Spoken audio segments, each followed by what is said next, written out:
प्यारे विद्यार्थियों, एक बार फिर से आप अपने चैनल आओ सीखें भूगोल में हैं। हम भारत के उस अंक पे मतलब ये भारत की सामान्य चर्चा जो हम कर रहे थे उसका भाग दूसरा है। ठीक है, उसमें कुछ चीज़ें छूट गई थी, ज़्यादा तो नहीं छूटी थी, थोड़ा बहुत छूटा हुआ है। तो मुख्य मुख्य बातें हम बता रहे हैं आपको, है ना। आप लोग ध्यान देंगे, सुनेंगे, खुश रहेंगे और अच्छे तरीके से सुनते रहेंगे, पढ़ाई करते रहेंगे। ठीक है, अगर हम आप आगे की तरफ बढ़ें, ये हमारा जो है भारत का मानचित्र है, आप लोग जानते ही हैं भारत का मानचित्र। इस भारत के मानचित्र पे हमें क्या क्या चर्चा करना है, एक चीज़ हम बताना चाहते हैं। भाग एक में मैंने दमन दीव की अकेले चर्चा की है कि ये एक 8वां केंद्र शासित प्रदेश है। तो ये 8वां केंद्र शासित जो दमन दीव प्रदेश है, ये दादर और नगर हवेली, दादर व नागर हवेली, इसके साथ जो है दमन और दीव को मिला दिया गया है, दमन एवं दीव को। ठीक है, और ये जो है एक केंद्र शासित प्रदेश बन गए, ये 2 केंद्र शासित प्रदेश हुआ करते थे, याद रखिएगा। ठीक है, इसके बाद हम आगे की तरफ बढ़ते हैं। आप देख रहे हैं भारत का मानचित्र। हम क्षेत्रफल की बात करें तो हमारे भारत में क्षेत्रफल के दृष्टिकोण से देखा जाए तो राजस्थान भारत का सबसे बड़ा राज्य है। क्षेत्रफल में कौन सा बड़ा राज्य है? भारत का सबसे बड़ा राज्य है राजस्थान। और सबसे छोटा राज्य है, सबसे छोटा राज्य क्षेत्रफल के हिसाब से गोवा,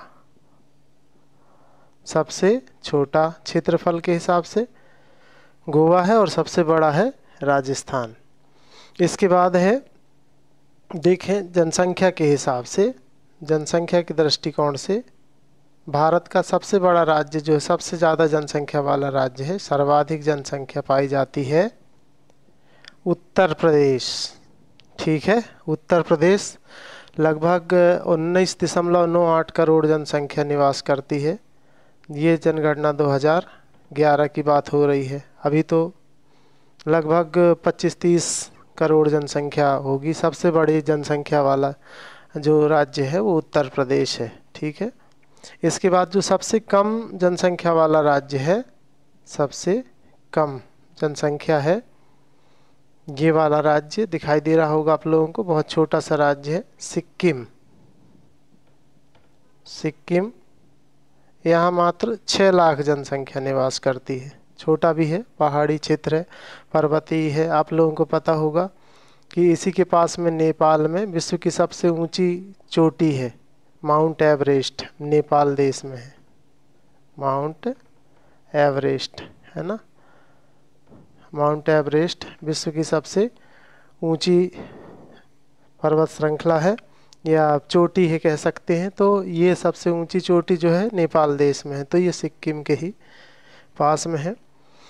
इसके बाद जो है जनघनत्व की बात करें, जनसंख्या घनत्व, जनघनत्व के हिसाब से बिहार में सबसे ज़्यादा जनसंख्या घनत्व है। क्या 12वीं वाले जो छात्र हैं उनके लिए वीडियो बन चुका है जनसंख्या घनत्व वाला, उनने पढ़ लिया है ये चीज़ को कि बिहार में सबसे ज़्यादा जनसंख्या घनत्व पाया जाता है 1102 व्यक्ति प्रति वर्ग किलोमीटर, व्यक्ति प्रति वर्ग किलोमीटर। और सबसे कम जो जनसंख्या घनत्व है वो है अरुणाचल प्रदेश का, अरुणाचल प्रदेश का, इसका जनसंख्या घनत्व है 17 व्यक्ति प्रति वर्ग किलोमीटर। अच्छा, ये जो 11वीं 12वीं के बच्चों को हम सामान्य जानकारी दे रहे हैं, ये इसलिए दे रहे हैं ताकि एक आपके मन में भारत के संदर्भ में सभी चीज़ें जो है क्लियर रहें, है ना। बाकी इन जो 2 भाग हमने बनाए हैं इसको आप लोग सब विद्यार्थी देखें, 11वीं वाले भी देखें और 12वीं वाले भी देखें, तो इससे जो है आप भारत का एक नज़रिया आपका विकसित होगा। तो बिहार सबसे ज़्यादा जनसंख्या घनत्व वाला राज्य है और अरुणाचल प्रदेश सबसे कम जनसंख्या घनत्व वाला राज्य है ना। इसके बाद ये हमने 3 चीज़ें बता दी, क्षेत्रफल, जनसंख्या, जनघनत्व। दादर नागर हवेली का भी बता दिया कि दमन और दीव के साथ में इसको मतलब दोनों केंद्र शासित प्रदेश को मिलाकर एक कर दिया गया और इस तरीके से भारत में 8 केंद्र शासित प्रदेश हैं। यहाँ पर अंडमान और निकोबार द्वीप समूह की चर्चा हमारी पिछले वीडियो में नहीं हो पाई है। तो अंडमान और निकोबार द्वीप समूह जो है भारत का सबसे दक्षिणतम सिरा है। हमने पढ़ा था 8 डिग्री 4 मिनट पे कन्याकुमारी में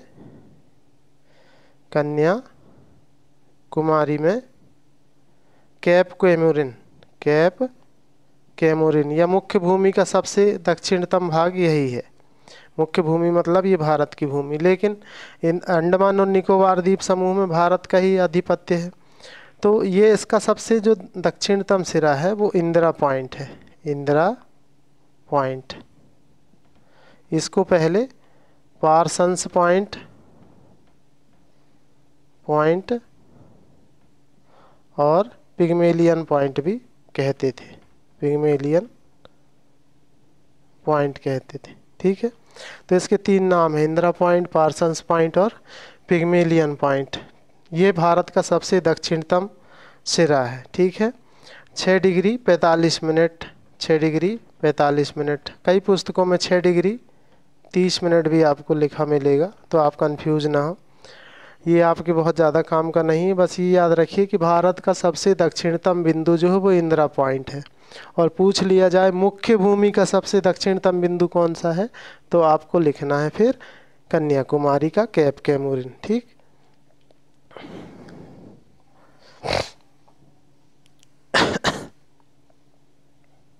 इसके बाद जो है इंदिरा पॉइंट हो गया।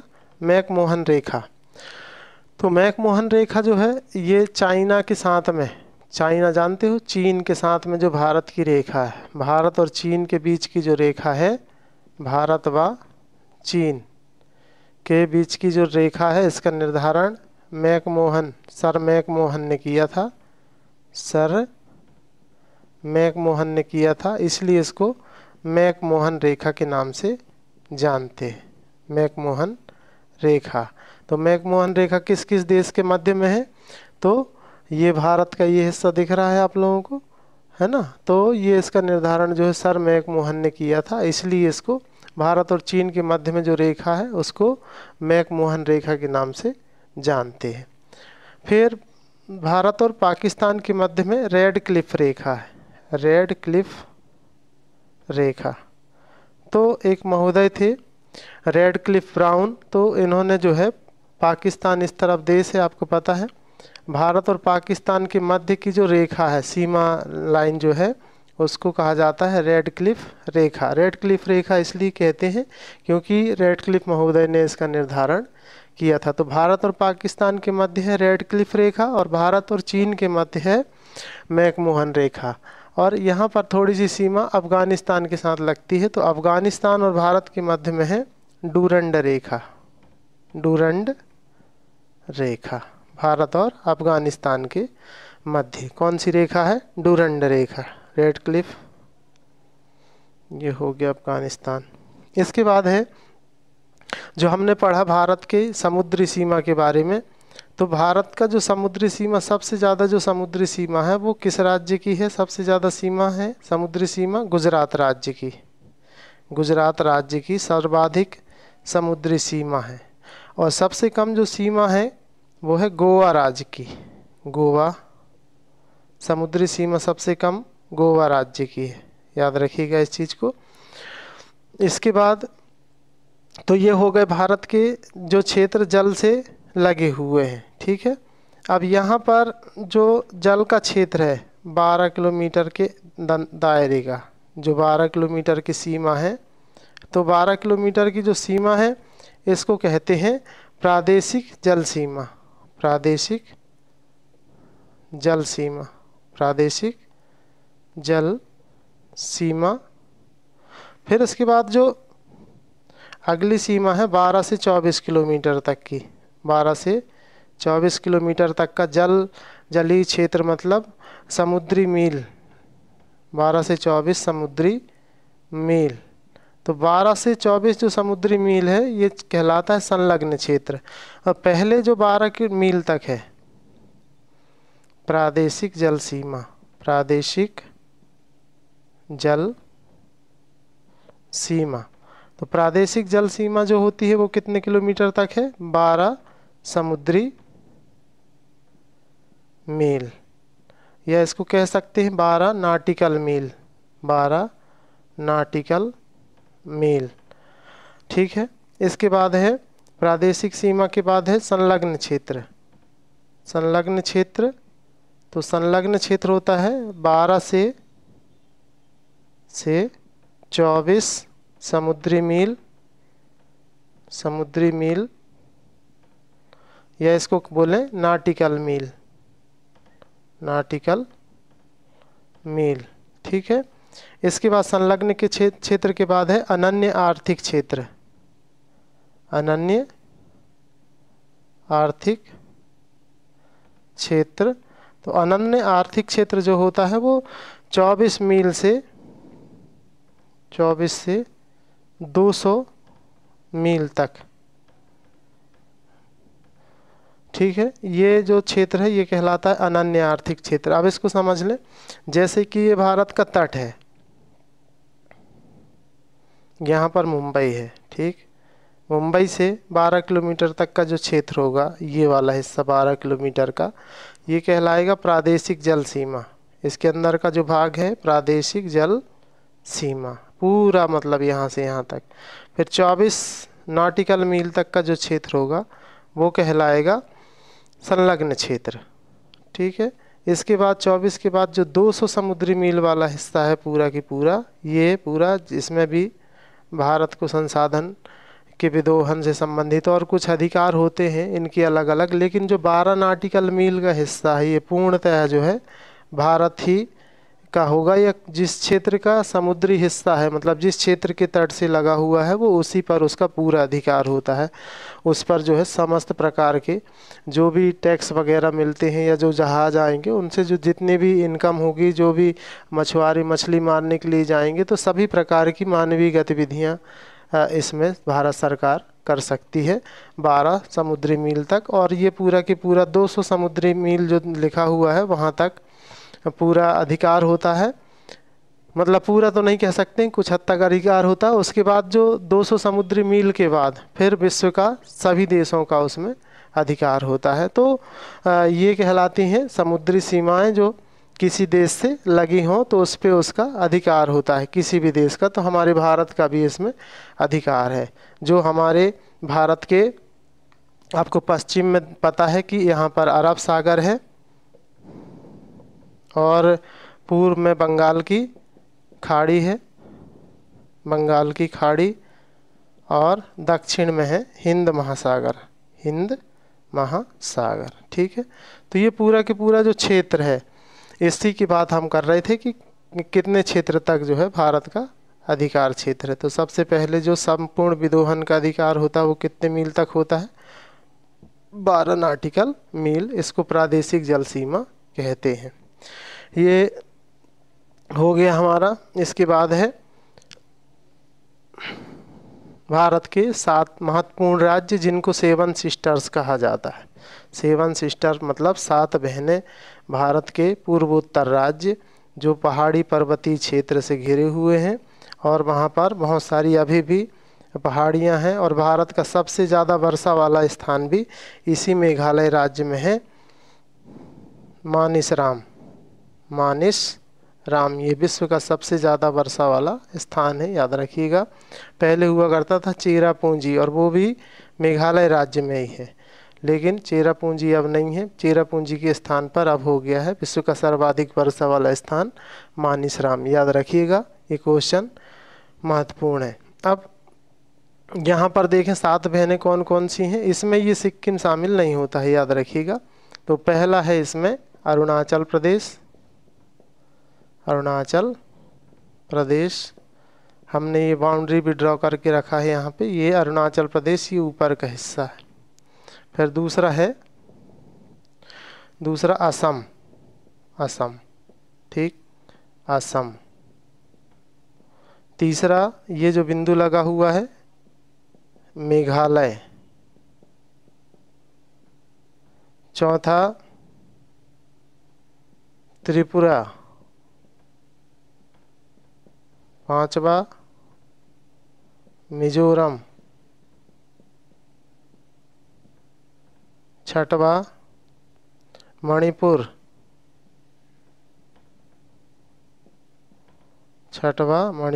और सातवां नागालैंड, नागालैंड। ये भारत के जो 7 पूर्वोत्तर राज्य हैं इनको 7 बहनों के नाम से जाना जाता है। 7 बहनें कहलाते हैं ये भारत की, और इनको इंग्लिश में बोलें तो 7 सिस्टर्स कहेंगे, 7 सिस्टर्स। तो 7 बहनें आप लोग समझ गए होंगे, भारत के पूर्वोत्तर राज्य। इसमें जो बच्चे कॉम्पिटिटिव एग्ज़ाम की तैयारी करते हैं उनको ये क्वेश्चन पूछा जाता है कि 7 बहनें या 7 सिस्टर्स में कौन सा शामिल नहीं है। तो इसमें ये दे दिया जाता है ये वाला राज्य। कौन सा राज्य है आप समझ ही गए होंगे, सिक्किम। पूछ लेगा सिक्किम भी दे देगा, और सिक्किम इसका आंसर निकलता है कि ये 7 सिस्टर्स में शामिल नहीं होते हैं भारत के पूर्वोत्तर राज्य। ठीक है, शामिल होते हैं ये वाले हिस्से में जो ब्लू कलर में आपको दिखाई दे रही हैं, उत्तर से दक्षिण। अब यहाँ पर हमने पिछली क्लास में पढ़ा था कि ऊपर का बिंदु कहलाता है इंद्रकाल, नीचे का बिंदु कहलाता है कन्याकुमारी, कन्याकुमारी। तो अगर कन्याकुमारी से सीधी एक रेखा खींची जाए, मतलब इंद्रकाल से कन्याकुमारी की ओर, तो ये भारत की उत्तर से दक्षिण की लंबाई कहलाती है। उत्तर से दक्षिण की लंबाई है, ये लंबाई है 3214 किलोमीटर। ठीक, इसके बाद जो है यहाँ पर गौर मोता या गुहार मोती है गुजरात में, गुहार मोती।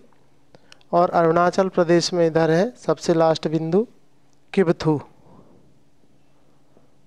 अगर इन दोनों को भी मिला दिया जाए ऐसा, तो ये जो क्षेत्र है ये पूरी इसकी लंबाई है 2933 किलोमीटर, है ना। और इसी तरीके से कहते हैं कि भारत की आकृति चतुष्फल की, उसका कारण ये है यहाँ से ये बिंदु को इधर से मिला दिया जाए, ये इधर से बिंदु को ऐसा मिला दिया जाए, ये इधर से बिंदु को ये मिला दिया जाए, और इधर से ये। तो आप देख रहे होंगे कि भारत की आकृति चतुष्फल की है। ऐसा भी पूछा जाता है कि भारत की आकृति चतुष्फल की है, तो याद रखिएगा इस चीज़ को। ये पूर्व से पश्चिम की बता दिए, जल सीमा भी बता दी आप लोगों को कि गुजरात जो है ये सबसे ज़्यादा जल सीमा गुजरात की लगती है, और सबसे कम जल सीमा जो है गोवा की लगती है। अब सामान्य परिचर्चा में ये सब चीज़ें हम तैयार कर चुके हैं। आप लोग लगे रहें, तैयारी करते रहें, मन बना लें पढ़ने का, और अच्छे तरीके से पढ़ते रहेंगे। अगर आप बेहतर तैयारी आज करते हो आप लोग, तो आपके आगे तक काम आएगा। और जब आप अच्छी तैयारी करेंगे किसी कॉम्पिटिटिव एग्ज़ाम की, तो ये सभी चीज़ें जो है आपको काम में आएंगी, लेकिन विस्तार से आपको पढ़ना होगा। तो बहुत बहुत धन्यवाद आप लोगों को।